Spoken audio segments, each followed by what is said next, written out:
아멘.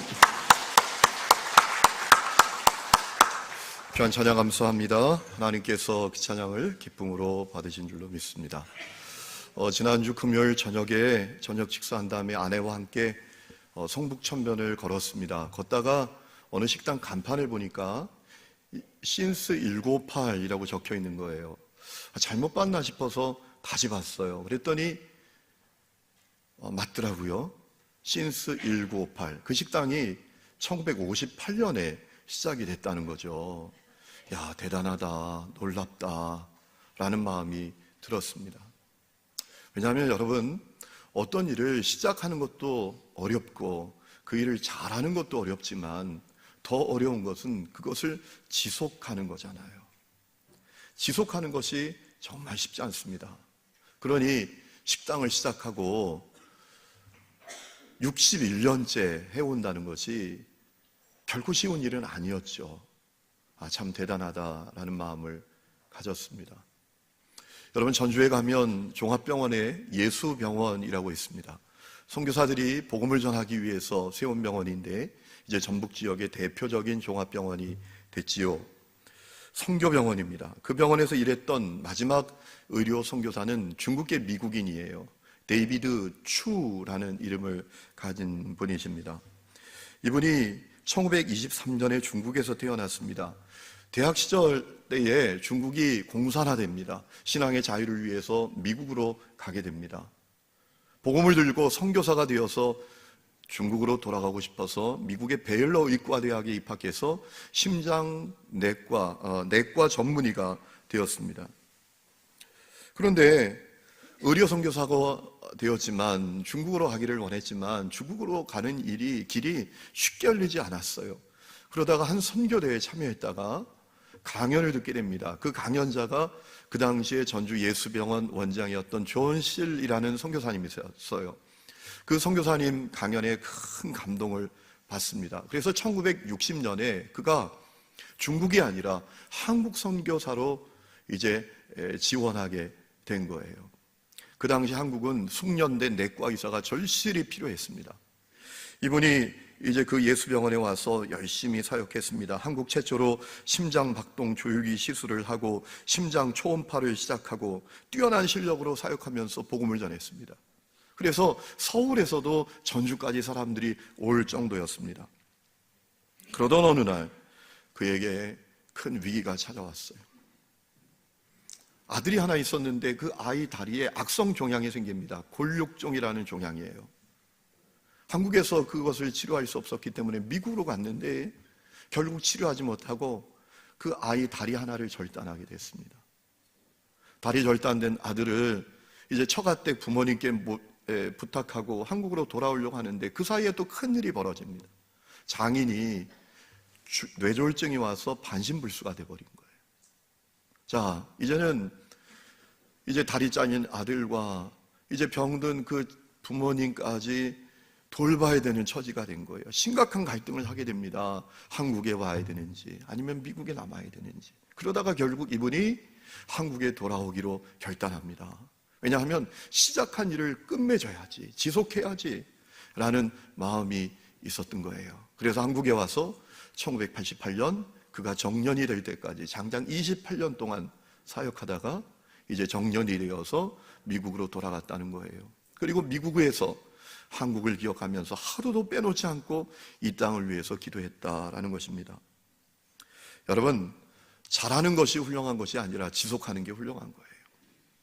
더욱이 그 일을 통해서 뭐 돈을 얻는 것도 아니고 명예를 얻는 것도 아니고 이익을 얻는 것도 아닌데 그 일을 끝까지 지속하는 것은 정말 쉽지 않은 일입니다.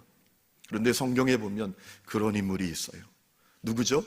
오늘 우리가 말씀 속에서 만나는 예레미야라는 사람이에요. 여러분, 1절 말씀을 보니까 예레미야가 베냐민 땅 아나도 출신의 제사장이었다라고 했습니다. 아나도 출신이다, 제사장이었다. 그리고 그의 이름이 예레미야였다라는 겁니다. 여러분, 예레미야라는 이름이 참 좋은 이름이에요. 하나님께서 세우셨다라는 의미죠. 참 좋은 이름을 가진 사람이었는데 이 예레미야는 남유다가 암흑 같은 시기를 보낼 때 가슴 아픈 메시지를 가슴 아프게 전해야 했습니다. 장장 그것도 50여 년 동안. 여러분, 오늘 말씀해 보니까 언제 사역을 시작했죠? 요시야 왕 13년, 주전 627년입니다. 그로부터 시드기야 왕 11년, 주전 586년입니다. 40년입니다. 사실 그 이상입니다. 왜냐하면 그가 나라 망하고 애굽에 끌려가서 거기서 8년 동안 지나면서 거기서도 말씀을 증언했으니까 약 50년 동안 꿋꿋하게 영적으로 캄캄한 시대에 하나님의 말씀을 전했던 인물이 이 예레미야입니다. 여러분, 결코 쉬운 일이 아닙니다. 남유다의 후반부의 역사는 암흑 같은 역사입니다. 유다가 강대국 틈바구니에 끼어 있습니다. 북쪽에 아수르, 바벨론, 남쪽으로는 애굽, 그 틈바구니 속에서 고난을 당합니다. 왕들도 하나님 앞에 악을 행하는 왕들뿐입니다. 그래도 요시야는 괜찮았어요. 요시야는 8살의 왕이 됐는데요, 그가 성년이 되어서 신앙개혁을 단행합니다. 성전을 수리합니다. 우상을 제거합니다. 산당을 제거합니다. 그런데 요시야가 죽고 그 다음에 일어난 왕들은 하나같이 악합니다. 여호아하스, 여호야김, 여호야긴, 시드기야 다 하나님을 두려워하지 않고 악을 행합니다. 외세만 의지합니다. 여러분, 왕이 잘못하면 백성들이라도 깨어 있어야 되는데 백성들도 똑같습니다. 우상 숭배하고 영적으로 간음하고 불의와 불법을 저지르고 국률을 엎고, 그래서 결국 어떤 일이 벌어지죠? 주전 586년에 바벨론에게 남유다가 멸망당하는 것입니다. 남유다의 마지막 왕이었던 시드기야는 두 눈이 뽑혀서 1500km를 비참하게 끌려가는 신세가 됐어요. 바로 그러한 때 하나님께서 주시는 말씀을 전하며 사역했던 인물이 예레미야입니다. 여러분, 예레미야가 전했던 메시지는 인기 있는 메시지가 아니었습니다. 그가 전하는 메시지는 사람들이 듣고 싶어하는 메시지와 정반대의 메시지예요. 우리는 어떤 얘기를 좋아합니까? 우리가 어떻게 살든지 어떻게 행하든지 하나님을 근심하게 만들든지 성경과는 정반대로 살아도 잘 될 거다, 평안할 거다, 복받을 거다, 번성할 거다, 번영할 거다, 이 얘기를 좋아하잖아요. 그래서 어떤 정신 나간 교회 성장학자는 절대로 목사가 교회가 부흥되기를 원한다면 이런 얘기 하지 말라는 거예요. 십자가 져라, 회개해라, 주를 위해서 고난을 받으라, 내려놓아라, 이런 얘기하면 안 된다는 거예요. 저는 그렇게 하지 않을 거예요. 하나님 기뻐하시지 않는 거니까. 하나님 앞에 가면 혼납니다. 여러분, 예레미야가 정말 인기 없는 메시지를 전합니다. 어떤 메시지였습니까? 회개의 때는 지나갔다. 이제 심판의 때만 남았다. 유다 멸망한다. 바벨론에게 멸망당하고 70년 포로 생활한다. 그것이 하나님의 뜻이니까 우리가 거기에 순종해야 된다. 그 순종만이 재앙을 피할 수 있는 유일한 길이다. 이것이 예레미야의 메시지의 핵심이었어요. 예레미야 38장 2절에 예레미야가 이렇게 전합니다. 여호와께서 이와 같이 말씀하시되 이 성에 머무는 자는 칼과 기근과 전염병에 죽으리라. 그러나 갈대아인에게, 바벨론입니다, 항복하는 자는 살리니 그는 노량물을 얻음같이 자기의 목숨을 건지리라. 여호와께서 이와 같이 말씀하시니라. 이 성이 반드시 바벨론의 왕의 군대의 손에 넘어가리니 그가 차지하리라 하셨다 하는지라. 망한다는 거예요. 망하는 것이 하나님의 뜻이니 거기 순종해야 된다라는 거예요. 그것을 통해서 우리가 연단을 통과해야 된다라는 거예요. 여러분, 이런 말씀을 전하니까 마음이 패역하고 하나님을 떠난 이 백성들이 여러분 예레미야의 이야기를 들으리 만무합니다. 듣지 않습니다. 거부합니다.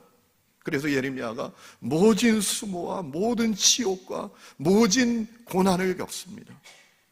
때로는 생명의 위협을 받습니다. 때로는 착고에 매이기도 합니다. 때로는 진창이 가득한 깊은 웅덩이에 던져지기도 합니다. 때로는 감옥에 갇히기도 합니다. 그 고난이 얼마나 심각했던지 예레미야가 때로는 한없이 탄식만 하기도 했어요. 예레미야 20장 7절 이하에 보면 이렇게 고백합니다. 여호와여, 주께서 나를 권유하심으로 내가 그 권유를 받았사오며 주께서 나보다 강하사 이기셨으므로 내가 조롱거리가 되니 사람마다 종일토록 나를 조롱하나이다. 내가 말할 때마다 외치며 파멸과 멸망을 선포함으로 여호와의 말씀으로 말미암아 내가 종일토록 치욕과 모욕거리가 됨이니이다. 내 일상이, 내 일과가 뭐냐 하면 치욕당하는 것, 모욕당하는 것, 괴로움 당하는 것, 그것이 나의 일상입니다, 하나님. 이 탄식이 예레미야의 탄식이었어요. 때로는 자기 인생을 저주하기까지 했어요. 예레미야 20장 18절에 이런 고백을 합니다. 어찌하여 내가 태에서 나와서 고생과 슬픔을 보며 나의 나를 부끄러움으로 보내는고. 내가 왜 이 땅에 났을까? 이런 갈등까지 있었다는 말이에요. 여러분, 사실 예레미야는 그가 전하는 메시지가 그 자신에게도 슬픔이었습니다. 예레미야 9장 1절에 보면 예레미야가 이런 고백을 하나님께 드려요. 이런 탄식을 합니다. 제가 실감나게 세번역 성경으로 읽어드리면, 살해된 나의 백성 나의 딸을 생각하면서 내가 낮이나 밤이나 울 수 있도록 누가 나의 머리를 물로 채워주고 나의 두 눈을 눈물샘이 되게 하여 주면 좋으련만. 누군가가 저 사막에다가 내가 쉴 나그네의 휴식처를 마련해서 내가 이 백성을 버리고 백성에게서 멀리 떠나 그리로 가서 머물 수 있게 하여 주면 좋으련만. 망한다, 비참하게 될 것이다. 그 메시지를 전하는 것이 그에게도 슬픔이었어요. 그래서 누군가 나를 저 사막에다 데려다 놨으면 좋겠다. 내가 더울 수 있도록 내 머리를 물로 가득하게 했으면 좋겠다. 이런 슬픔의 고백을 했어요. 그래서 우리가 예레미야를 눈물의 선지자라고 부르잖아요. 여러분, 주목할 것은 이런 겁니다. 어떻게 예레미야는 그런 어려움을 당하면서도 장장 50년 동안 그 길을 걸어갔을까? 여러분, 예레미야는 자기가 전하는 메시지의 진정성을 확증하기 위해서 결혼도 하나님께 금지당합니다. 자녀 낳는 것도 금지당합니다. 잔치집에 가는 것도 금지당합니다. 그뿐만 아니라 가족들과 친구들과 함께하는 삶도 금지당합니다. 고독하게 하나님의 그 무서운 심판의 메시지를 50여 년 동안 증거하는 그 길을 걸어갈 수 있었을까요? 그것을 지속할 수 있었을까요?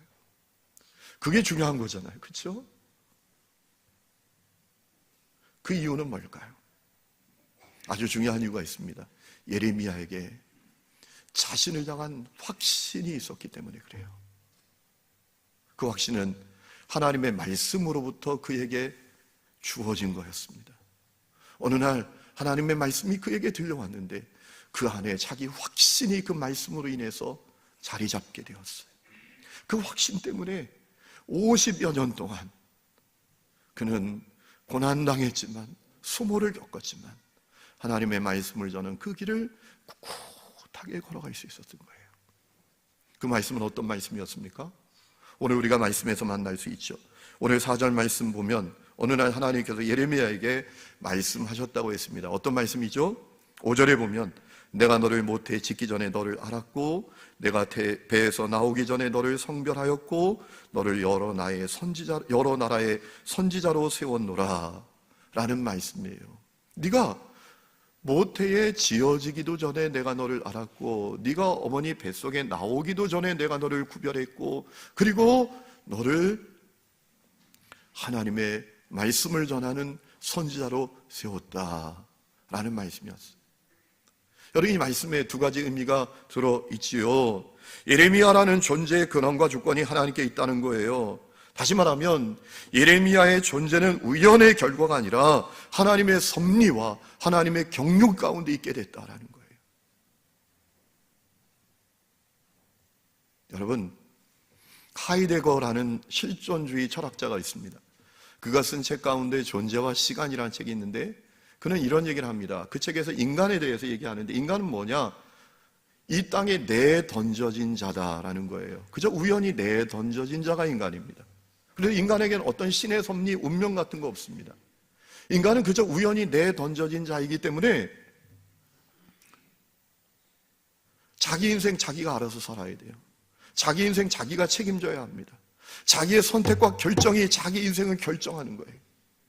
그래서 인간이 끊임없이 초조하고 불안하고 염려로 살아간다는 거예요. 그게 인간의 실존이라는 겁니다. 그렇지 않습니다. 성경은 그렇게 말하지 않아요. 하나님께서 예레미야에게 말씀하십니다. 너를 모태에 짓기 전에 내가 알았다. 여기서 알았다라는 단어는 히브리어로 야다입니다. 이 야다는 영어로 노우 정도가 아닙니다. 어떤 사람의 정보, 신상을 아는 정도가 아닙니다. 구태여 번역하자면 distinguish라고 번역할 수 있을까요? 구체적으로 아는 겁니다. 구별할 정도로 아는 겁니다. 그의 체질, 그의 성품, 그의 특질, 그의 기질까지 정확하게 아신다는 거예요. 예레미야가 모태에 지어지기 전에도, 그리고 그가 배에서 나오기 전에도 하나님께서 그를 성별하셨다는 거예요. 여러분, 이 말씀은 오늘 우리에게도 동일한 말씀인 줄로 믿습니다. 바울도 에베소서 1장에서 말합니다. 창세전에 그리스도 안에서 하나님께서 우리를 택하셨다. 하나님 우리를 지으셨다. 그래서 시편 139장 14절에 보면 시편 기자가 뭐라고 고백합니까? 하나님, 나를 지으심이 기묘합니다. 경이롭습니다. 우리의 존재는 그저 이 땅에 우연히 내에 던져진 존재가 아닙니다. 하나님의 그 놀라운 계획 가운데 지어진 존재예요. 존재하게 된 존재라는 거예요. 여러분, 이 5절 말씀에 또 하나의 의미가 있습니다. 예레미야의 가치는 그의 소유와 능력과 지위에 있지 않다라는 거예요. 예레미야의 가치는 어디에 있는가? 하나님께서 그를 아시고 하나님께서 그를 구별하셨다는 데 있다는 거예요. 여러분, 사람도 그가 누구 사람이야? 그를 누가 알아줘? 누가 택한 사람이야? 그것에 따라서 사람 가치가 달라져요. 그렇죠?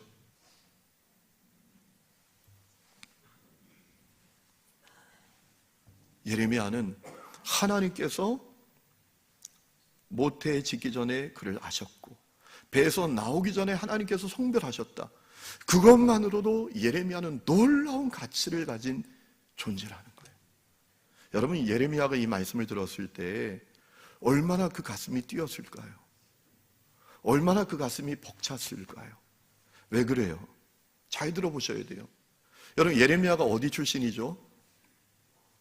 아나돗 출신입니다.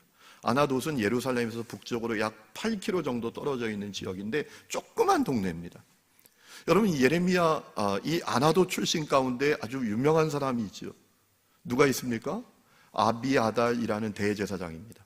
다윗의 시대 때 대제사장으로 일했던 인물이 아비아달인데 그가 이 아나돗 출신입니다. 그런데 여러분, 그 아비아달이 어떻게 됐죠? 자, 다윗을 이어서 솔로몬이 왕이 됩니다. 그때 이 아비아달이 솔로몬 편에 안 서고 다윗의 다른 아들이었던 아도니아를 지지했습니다. 아도니아 편에 섭니다.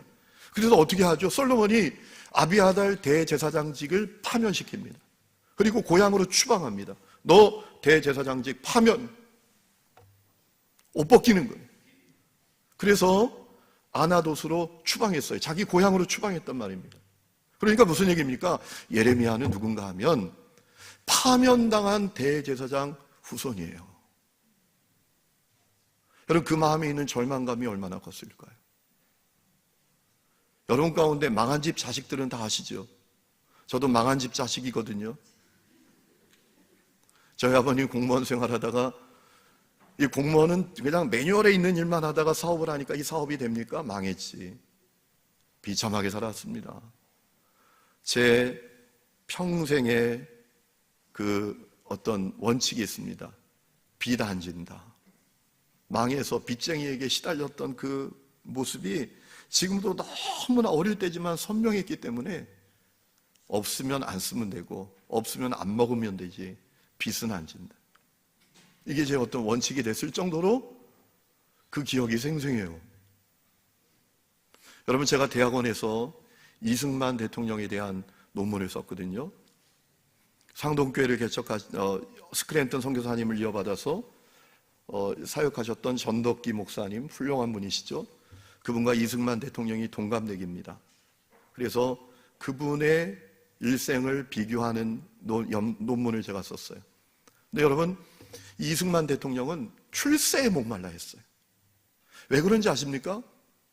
망한 집 자식이니까. 몰락한 양반 출신이에요. 여러분, 그때나 지금이나 세상은 돈이면 다 한다고 하잖아요. 그 당시도 마찬가지입니다. 돈 있으니까 출세도 합니다. 돈 있으면 양반도 삽니다. 돈 있으면 과거도 급제합니다. 시험 보면 이승만 1등인데 결과는 낙방인 거예요. 돈 안 주니까 시험관에게. 그래서 이 사람이 어떻게 출세할까 생각하다가 선교사 찾아간 거예요. 머리가 비상했어요.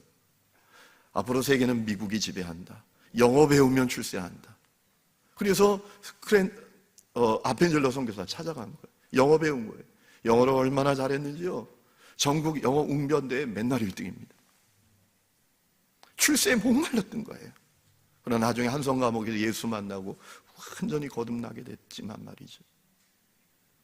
여러분, 이 예레미야도 파면당한 대제사장 후손이에요. 기회가 주어지지 않아요. 하나님을 섬길 기회도 주어지지 않아요. 그저 낙심하고 절망에 빠져서 살아가는 거예요. 의기소침하고 무기력하고 안타까운 마음으로 살아가는 거예요. 인생을 체념하고 살았을 거예요. 그런데 어느 날 놀라운 주님의 음성이 들려오는 거예요. 나는 잊혀진 존재다라고 생각하는데 말이죠, 주님의 음성이 들려오는 거예요. 너를 모태에 짓기 전에 내가 알았다. 너가 배에서 나오기 전에 내가 너를 거룩하게 구별했다. 너를 여러 나라에 내 말을 전하는 선지자로 세웠다. 여러분, 이것이 얼마나 예레미야에게 가슴 뛰는 말씀이었을까요? 오늘 여러분에게도 그 은혜가 있기를 주 이름으로 축원합니다.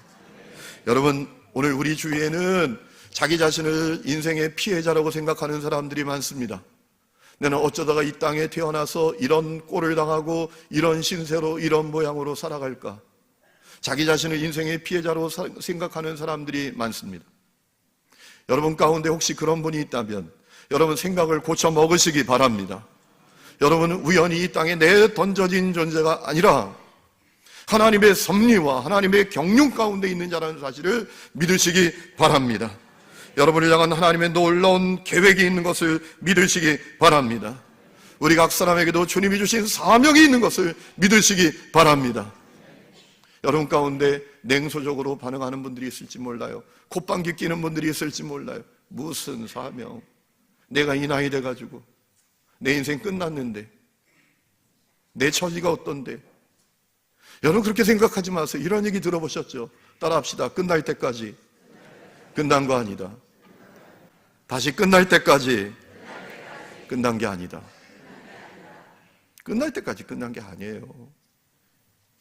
서울관광 마케팅 대표를 지낸 구삼열이라는 분이 원래 AP통신 기자였습니다. 그가 AP통신 기자로 지낼 때 그 선임 기자가 자기가 교만하니까 자기에게 했던 얘기가 있대요. 아주 인상적인 얘기입니다. 야, 네가 과거 퓰리처상을 받았더라도 너의 가치는 네가 가장 마지막에 쓴 기사가 말해주는 거야. 교만하지 마라 라는 얘기죠. 네가 대단한 기자가 되어서 퓰리처상은 뭐 이 기자가 받는 최고의 상 아닙니까? 그 상을 받았더라도 너의 가치는 네가 마지막에 쓰는 기사에 달려있는 거야. 교만하면 안 돼. 이런 얘기죠. 그런데 그 이야기를 뒤집어 보면 뭐예요? 끝날 때까지 끝난 것 아닙니다. 여러분, 우리 주위에 그런 일들이 많죠. 가장 열렬한 핍박자가 가장 위대한 선교사가 됐잖아요. 바울이죠. 갈릴리에서 사람들도 알아주지 않는 그냥 시시한 어부가 주님의 위대한 제자가 됐죠. 누구죠? 베드로. 우리 주위에 그런 예는 너무나 많아요. 그리고 우리가 기억해야 될 것은 뭐 세상에서 대단하고 특별해야 성공한 겁니까? 그것만 사명입니까? 여러분, 그 사람의 존재감이 그 사람의 존재를 결정짓는 게 아니에요. 우리가 볼 때 존재감이 크죠. 그런데 그의 존재가 우리에게 고통이고 괴로움이고 피곤함일 때가 얼마나 많아요. 그런데 반대로 생각하면 그의 존재감은 그렇게 크지 않아요. 그러나 그의 존재 자체가 위로가 되고 격려가 되고 감동인 사람들이 얼마나 많아요. 대단하게 살아야, 뭐 대단한 사명을 감당해야 특별하고 성공한 겁니까? 지난주 금요일에 선화목잡교회에서 목회자 기도 모임이 있었는데요. 유 목사님이 왔으면 좋겠다 해서 갔는데 원형 테이블에 이렇게 목회자들이 앉아 있는데 원주에서 오신 목사님이 있는데 저보고 되뜸하는 얘기가 목사님 원주 출신이죠. 얼마나 제가 놀랐는지.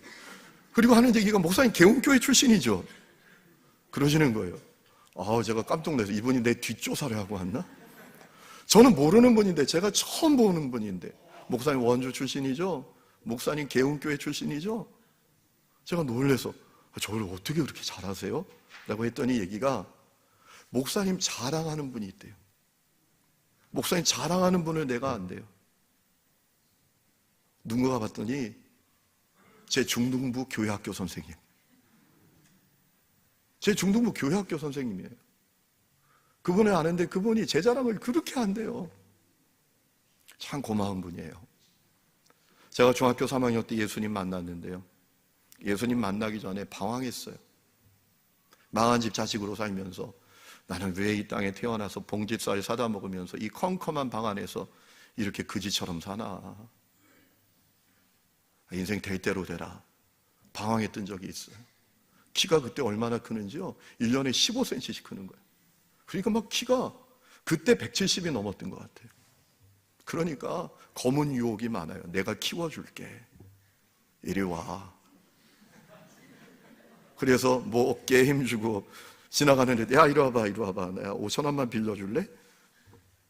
이런 아이들하고 제가 어울리면서 방황했던 적이 있어요.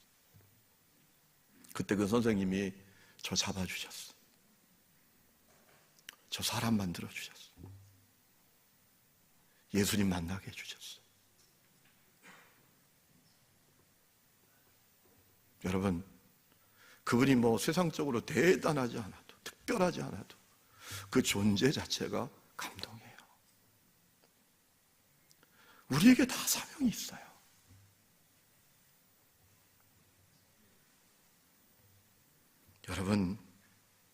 여러분 자신을 인생의 피해자로 여기지 마세요. 여러분이 이 땅에 우연히 내던져진 존재가 아닙니다. 여러분을 향한 하나님의 경륜과 하나님의 섭리가 있어요. 하나님 여러분을 아십니다. 여러분을 향하여 놀라운 계획을 갖고 계십니다. 내 인생이 별 볼 없는 것 같아도 끝날 때까지 끝난 게 아닙니다. 여러분 이 사실을 확신하게 되면 우리 인생이 달라져요. 그리고 마음에 감사가 있어요. 내 인생 자체가 하나님의 은혜니까. 여러분 예레미야도 그렇죠. 그가 여러 나라의 선지자로 세워진 것, 아니 그가 하나님이 모태해지기 전에 그를 아시고 배에서 나오기 전에 그를 성별하신 것, 전적인 은혜잖아요. 그가 한 일이 뭡니까? 아무것도 없지. 한량없는 은혜를 그가 누렸죠. 여러분 예레미야가 하나님께서 자기를 알아주시는 것은 감사했지만 여러 나라의 선지자로 세우셨다라는 이 말씀은 대단히 부담스러웠던 것 같아요. 그래서 뭐라 말하죠? 오늘 우리가 읽은 6절에 보면 이렇게 말씀드립니다. 보소서 나는 아이라 말할 줄을 알지 못한 아이다. 여기 아이라는 단어는 히브리어로 나르라는 단어인데요. 어떤 뜻인가 하면 아이부터 청년까지의 어떤 연령을 굉장히 통칭해서 부르는 말입니다. 그러니까 예레미야가 나는 아이입니다 라고 말했던 것은 어떤 의미인가 하면 하나님 난 부족해요. 나는 모자랍니다. 내가 어떻게 여러 나라의 선지자가 되겠습니까? 이렇게 말씀을 드린 거죠. 그때 하나님께서 예레미야에게 3가지 말씀을 하시는데 그것이 너무나 중요해요. 그 말씀이 예레미야에게 큰 자기 확신으로 자리 잡게 됩니다. 어떤 말씀입니까? 3가지 말씀인데 첫 번째는 뭡니까? 두려워하지 말아라 라는 거예요. 여러분 8절에 보면 이렇게 말씀하시죠. 너는 그들 때문에 두려워하지 말아라. 그저 두려워하지 마라 라고 말씀하셨어요. 하나님께서 예레미야 나무라지 않으셨어요. 두려워하지 말라. 두려워하지 말라. 왜? 예레미야 약하고 부족한 것, 나약한 것 다 알고 부르셨어요. 하나님은 모르고 부르신 게 아니에요. 알아. 내가 너 약하고 너 부족한 거 내가 알고 부른 거야. 그러니까 너는 두려워하지 마. 내 계획이 있어 이런 뜻이죠. 여러분 부르신 것이 축복이고 불러주신 것이 가치 있는 거예요. 왜냐하면 하나님께서 우리를 가치 있기 때문에 부르신 게 아니라 하나님께서 우리를 불러주셨기 때문에 우리는 가치 있는 존재가 된 줄로 믿습니다. 제 얘기가 아니라 토마스 왓슨이라는 경건주의 운동했던 분이 했던 얘기예요.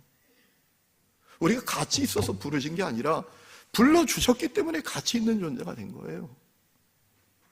이것이 예레미야에게 큰 확신이 된 거죠. 두 번째 말씀은 무엇입니까? 8절에 보면 너와 함께하여 너를 구원하리라. 따라합시다. 너와 함께하여 너를 구원하리라. 너와 함께하여 너를 구원하리라. 이 말씀은 어떤 의미입니까? 예레미야, 정신 차려. 너의 능력은 너의 실력, 너의 배경에 있는 게 아니라 나의 임재에 있는 거야. 내가 너와 함께 할 거야. 너를 구원할 거야. 하나님 원하시는 것은 그래서 예레미야가 하나님 바라보기를 원하셨던 거예요. 하나님이 함께 하셔서 구원하신다는 의미는 어떤 건가 하면 하나님의 자원이 다 예레미야의 자원이 된다는 거예요. 그거 기억하라는 거예요. 그래서 오늘 우리가 읽은 11절 말씀해 보니까 하나님께서 예레미야에게 살구나무 환상 보여주신 거죠. 여러분 11절 말씀 보니까 하나님께서 예레미야에게 말씀하셨어요. 무엇을 보느냐? 그랬더니 예레미야가 뭐라고 대답하죠? 살구나무까지를 보나이다 라고 대답을 했습니다. 여러분 성경에 잘못된 번역이 몇 군데 있는데 그 가운데 하나가 이거예요. 왜 그러냐 하면 성경의 원본은 1.1획도 틀림이 없는 말씀이지만 그걸 번역하다 보니까 잘못 번역이 된 것이 있어요. 대표적인 게 이 살구나무예요. 이 살구나무라고 번역된 원문을 보면 사케드인데요. 어떤 의미인가 하면 아몬드 나무예요. 아몬드. 이스라엘에는 살구나무가 없어요. 이 대표적인 또 잘못된 번역이 감람산. 이스라엘엔 감람나무가 없어요. 왜 감람산이냐 하면 올리브 나무가 많기 때문에 올리브산이에요. 원래 올리브산이에요. 근데 왜 그런가 하면 중국어 성경, 한문 성경을 한글 성경으로 번역하다 보니까 그런 번역이 잘못 이루어진 거예요. 이 사케드는 살구나무가 아니라 무슨 나무다? 아몬드. 여러분 먹는 아몬드 아시죠? 맛있죠? 그 아몬드 나무예요. 그럼 왜 아몬드 나무를 보여주셨습니까? 이 사케드라는 의미는 어떤 의미가 있는가 하면 깨어있다, 지키다 이런 의미를 갖고 있어요. 그러니까 어떤 말씀이시죠? 예레미야 기억해야 돼. 네가 어떤 어려움과 고난의 상황에 있을지라도 내가 깨어있어 너를 지킬 거야 라고 말씀하셨던 거예요. 여러분 이 말씀이 오늘 여러분에게 주시는 말씀인 것을 믿으시기 바랍니다. 믿음을 가지세요. 하나님께서 여러분과 함께 하십니다. 하나님의 자원이 다 여러분의 자원이십니다.